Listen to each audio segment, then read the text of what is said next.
เพราะฉะนั้นพวกเราคือส่วนประกอบสำคัญเพราะฉะนั้นอะไรก็ตามที่เราพูดกันก็ขอให้นึกถึงว่าคนฟังไม่ใช่มีเฉพาะพวกเราคนข้างนอกเขาฟังอยู่ด้วยถ้อยคำที่เหมาะหรือไม่เหมาะเนี่ยคนก็รู้ว่าอะไรคือควรไม่ควรแล้วมันกระทบไปถึงตัวท่านเองในที่สุดด้วยเพราะฉะนั้นเรื่องนี้ก็ขอรับทราบนะครับแล้วก็เปิดโอกาสให้ได้พูดทั้งสองฝ่ายแล้วพอสมควรแล้วก็เปิดประชุมแล้วครับผมขออนุญาต ท่านประธานครับผมขออนุญาตนิดเดียวครับกลับเรียนท่านประธานขออนุญาตไปตามระเบียบวาระนะครับวาระที่หนึ่งท่านประธานครับกระทู้ถามวันนี้ไม่มีนะครับท่านประธานครับผมขออนุญาตใช้สิทธิพาดพิงครับชลน่านครับเรื่องที่ประธานแจ้งต่อที่ประชุมวันนี้ไม่มีครับเดี๋ยวหมอครับเดี๋ยวครับระเบียบวาระที่3รับรองรายงานการประชุมไม่มีครับระเบียบวาระที่4เรื่องที่กรรมาธิการพิจารณาเสร็จแล้วไม่มีครับต่อไปก็จะเป็นเรื่องด่วนก่อนถึงเรื่องด่วนเชิญคุณหมอครับเชิญ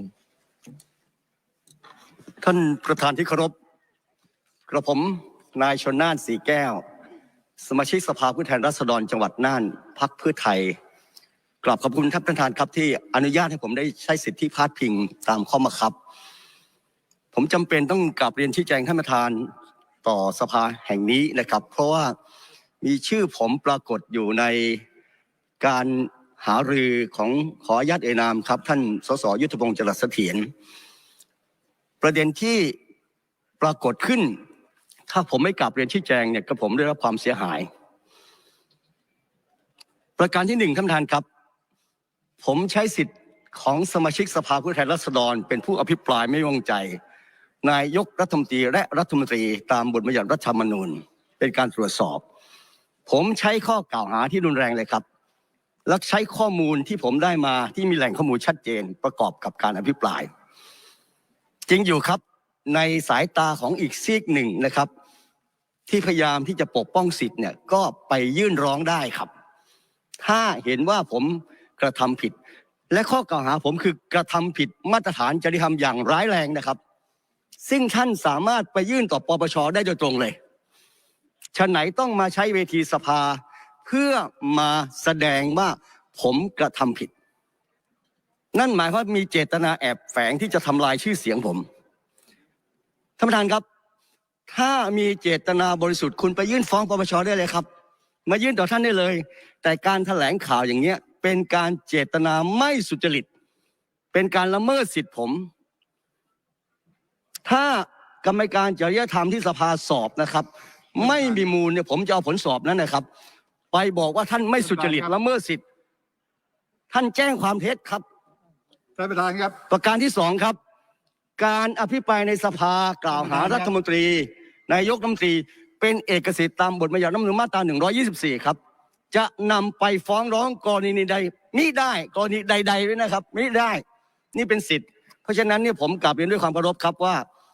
สิ่งที่ผมทำไปด้วยความสุจริตถ้าจะฟ้องก็ยินดีที่จะรับข้อกล่าวหาแต่ท่านต้องรับข้อกล่าวหาที่ผมจะฟ้องกลับด้วยนะครับขอบพระคุณครับ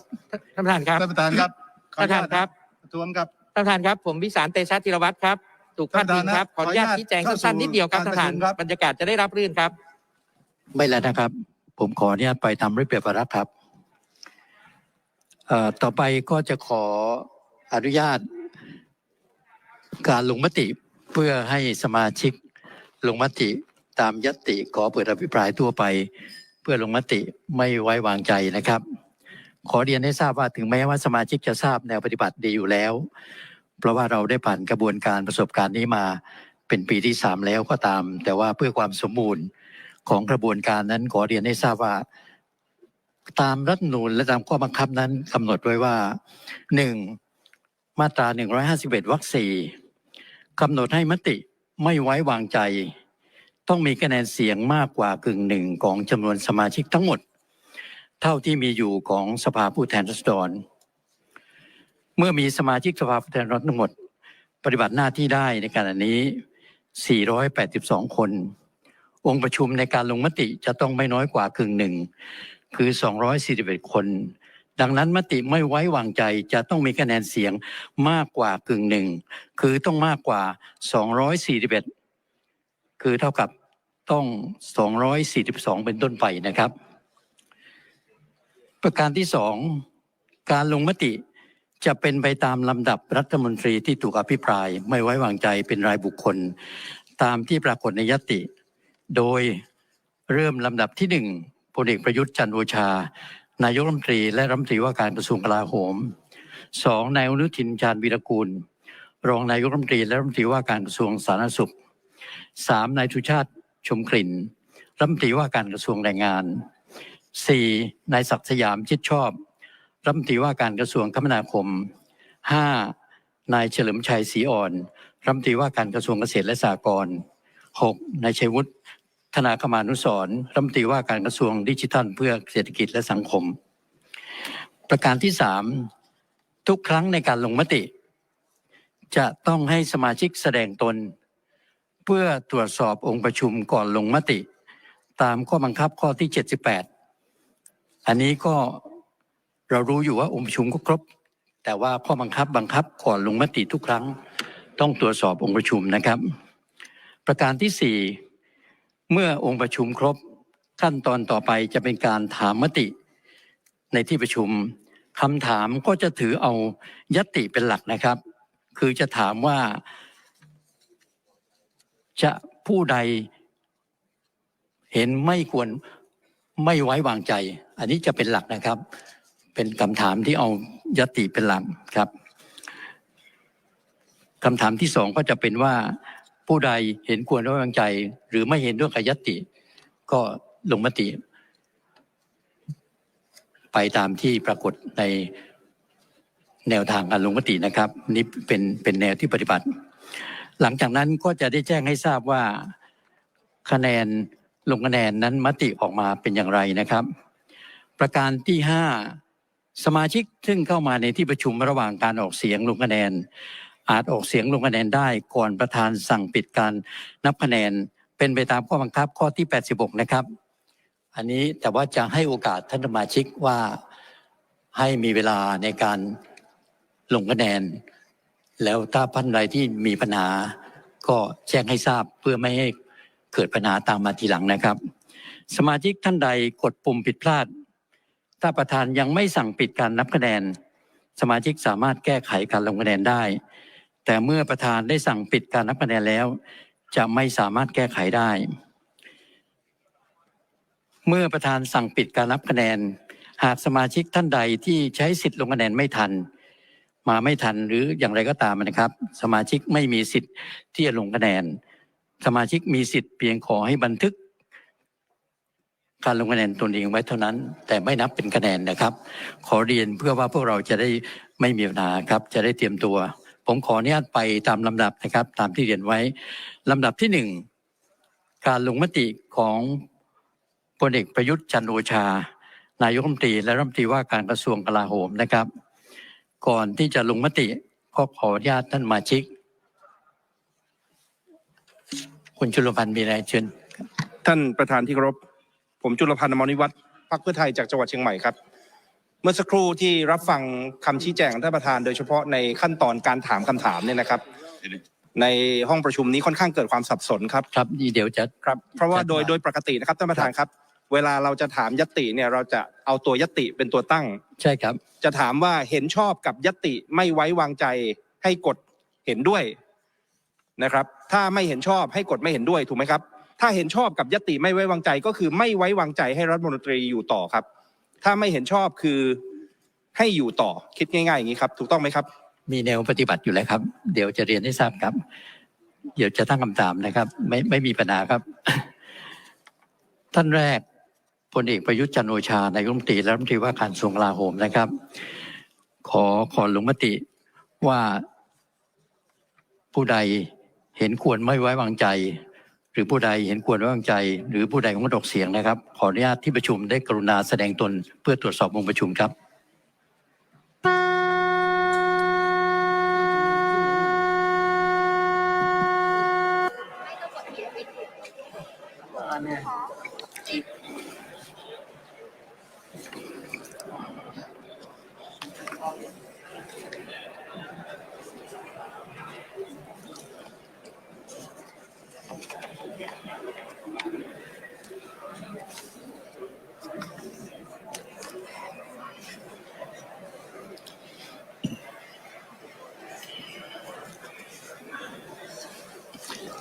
สมาชิกพร้อมนะครับ เป็นการตรวจสอบองค์ประชุมนะครับ ถ้าพร้อมปิดการแสดงตนครับจำนวนผู้เข้าประชุมที่แสดงตนขณะ ท่าน นี้ ประธานครับ 471 ท่านประธานครับ ครับผม บัตรผมช่องนี้ใช้ไม่ได้ครับ บัตรท่านขจิตนะ ขอให้เจ้าหน้าที่มาดูด้วยแล้วไปเปลี่ยนบัตร ครับ สำรองมา ก็บวกท่านขจิตไป1นะครับ เป็น472ท่านที่แสดงตนนะครับ จะถามคำถามมติว่า สมาชิกท่านใดเห็นควรไม่ไว้วางใจ คือเห็นด้วยกับยติ โปรดกดปุ่มเห็นด้วย สมาชิกท่านใดเห็นควรไว้วางใจ คือไม่เห็นด้วยกับยติ โปรดกดปุ่มไม่เห็นด้วย สมาชิกท่านใดเห็นควรงดออกเสียงกดปุ่มงดออกเสียงครับขอเชิญลงมติครับ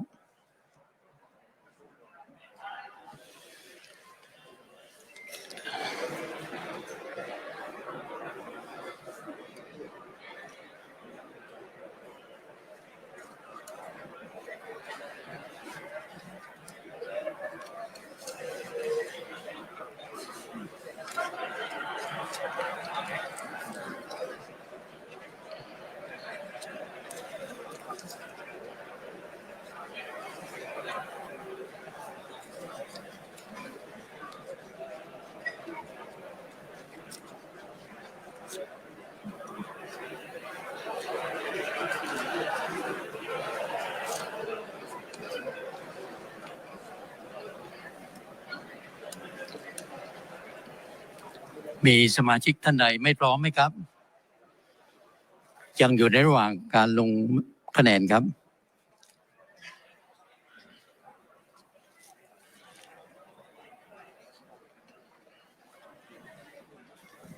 ถ้าไม่มีปัญหากับผู้ใดก็ปิดการลงคะแนนครับ ท่านประธานครับ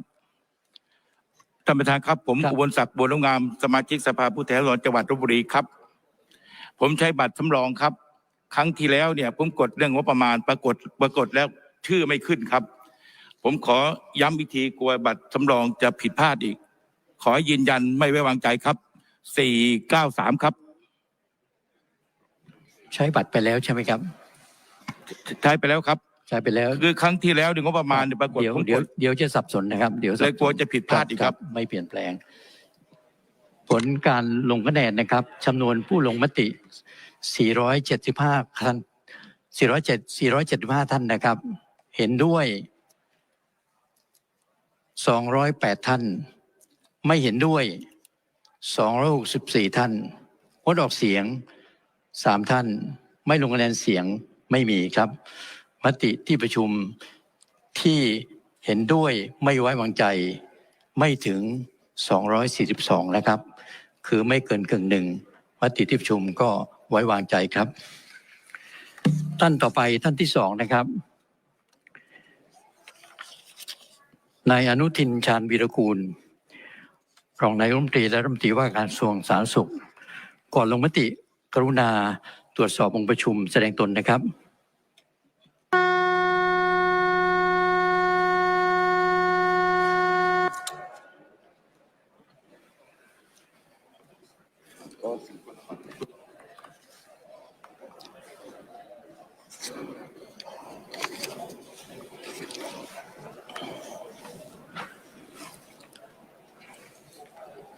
ท่านสมาชิกพร้อมในการแสดงตนก็ปิดการแสดงตนครับ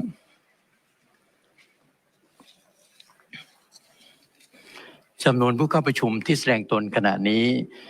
470ท่านนะครับครบองค์ประชุมครับขอถามมติที่ประชุมว่าสมาชิกท่านใด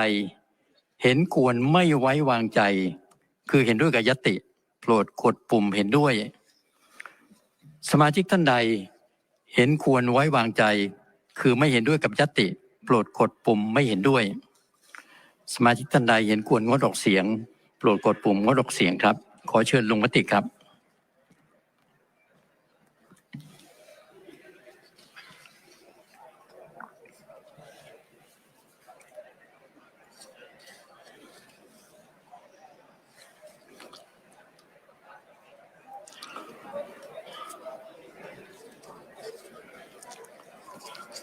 ให้เวลานะครับเพื่อจะได้ไม่บกพร่อง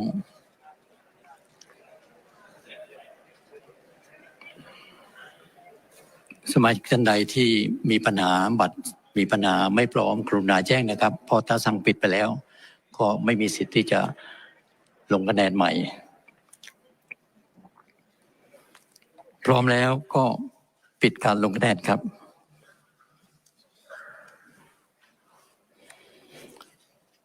จำนวนผู้ลงมติ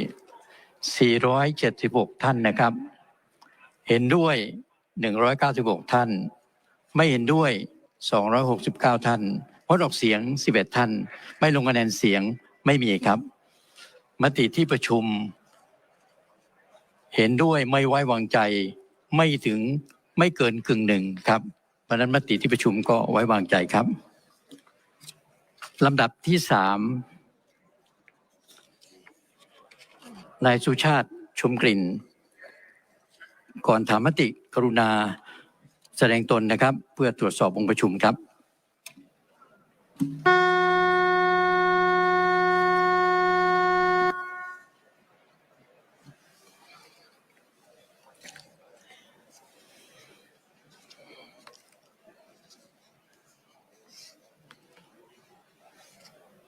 สมาชิกพร้อมนะครับ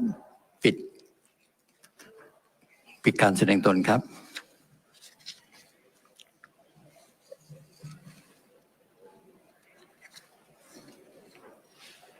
จำนวนผู้เข้าประชุมที่แสดงตนขณะนี้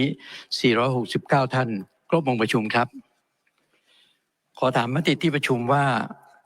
สมาชิกท่านใดเห็นควรไม่ไว้วางใจคือเห็นด้วยกับยติโปรดกดปุ่มเห็นด้วยสมาชิกท่านใดเห็นควรไว้วางใจคือไม่เห็นด้วยกับยติโปรดกดปุ่มไม่เห็นด้วยสมาชิกท่านใดเห็นควรงดออกเสียงโปรดกดปุ่มงดออกเสียงครับขอเชิญลงมติครับ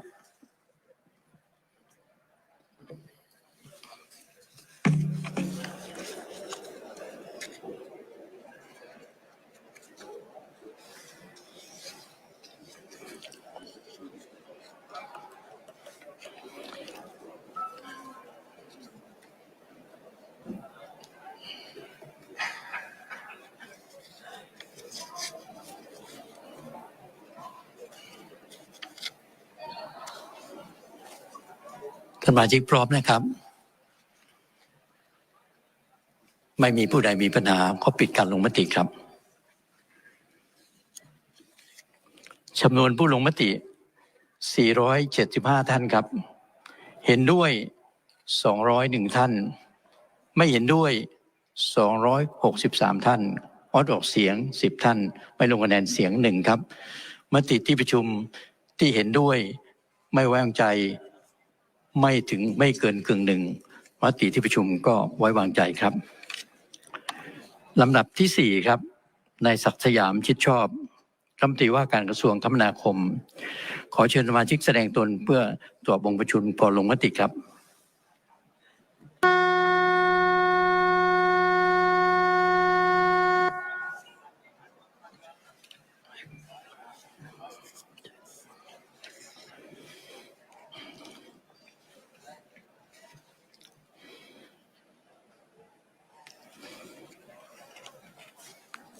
สมาชิกพร้อมนะครับปิดการแสดงตนครับจำนวนผู้เข้าประชุมที่แสดงตนขณะนี้468ท่านนะครับครบองค์ประชุมครับขอถามมติที่ประชุมว่าสมาชิกท่านใดเห็นควรไม่ไว้วางใจคือเห็นด้วยกับญัตติโปรดกดปุ่มเห็นด้วยสมาชิกท่านใดเห็นควรไว้วางใจคือไม่เห็นด้วยกับญัตติโปรดกดปุ่มไม่เห็นด้วยสมาชิกท่านใดเห็นควรงดออกเสียงโปรดกดปุ่มงดออกเสียงครับขอเชิญลงมติครับ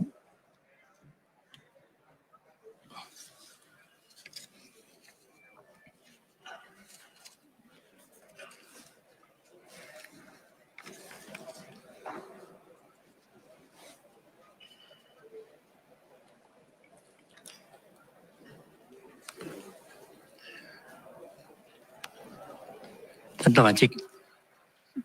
พร้อมนะครับ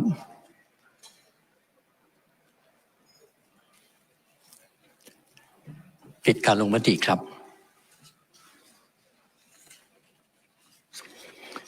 จำนวนผู้ลงมติ 475 ท่านครับเห็นด้วย 195 ท่านไม่เห็นด้วย 269 ท่านครับงดออกเสียง 10ไม่ลงคะแนนเสียง 1มติที่ประชุมเห็นด้วยไม่ไว้วางใจไม่เกินครึ่งหนึ่งครับมติที่ประชุมก็ไว้วางใจครับลำดับที่5นายเฉลิมชัยศรีอ่อนรัฐมนตรีว่าการกระทรวงเกษตรและสหกรณ์ขอเชิญท่านสมาชิกแสดงตนตรวจสอบองค์ประชุมครับ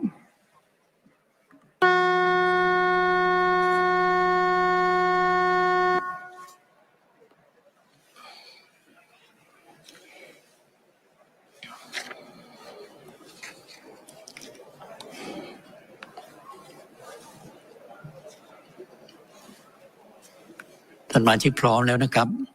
ปิดการแสดงตนครับ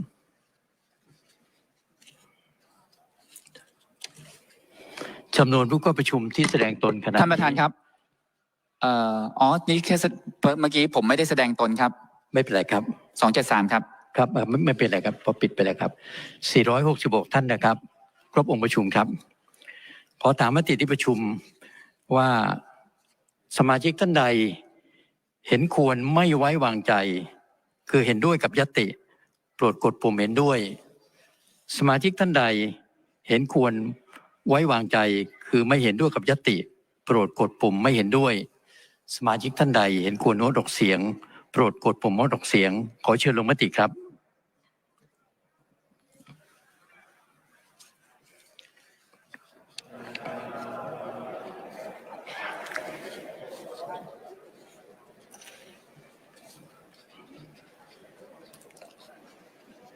ท่านสมาชิกพร้อมไหมครับ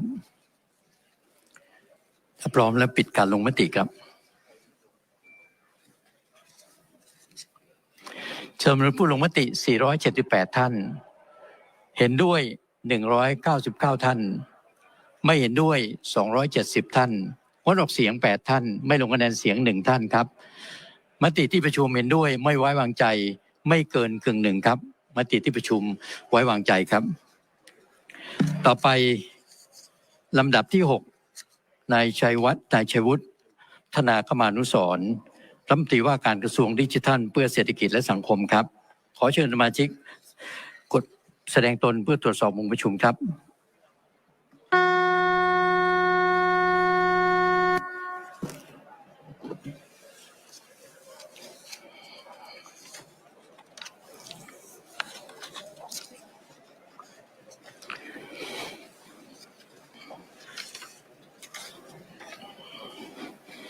ท่านสมาชิกพร้อมนะครับ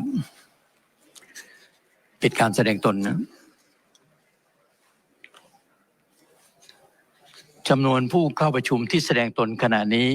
473ท่านนะครับครบองค์ประชุมครับขอถามมติที่ประชุมว่าสมาชิกท่านใดเห็นควรไม่ไว้วางใจคือเห็นด้วยกับญัตติโปรดกดปุ่มเห็นด้วยสมาชิกท่านใดเห็นควรไว้วางใจ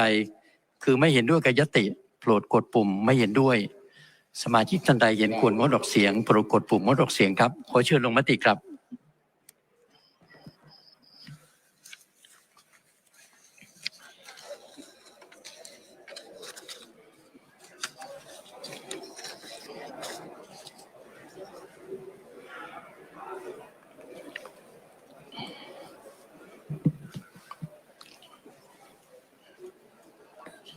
สมาชิกพร้อมไหมครับ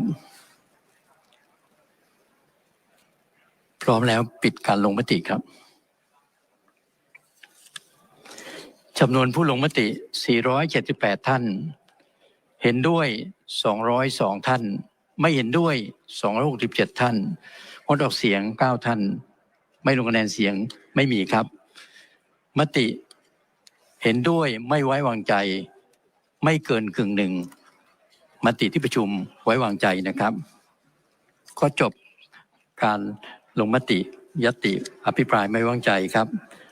ระเบียบต่อไปคือระเบียบวาระที่5เรื่องที่ค้างพิจารณาไม่มีครับระเบียบวาระที่6เรื่องที่เสนอใหม่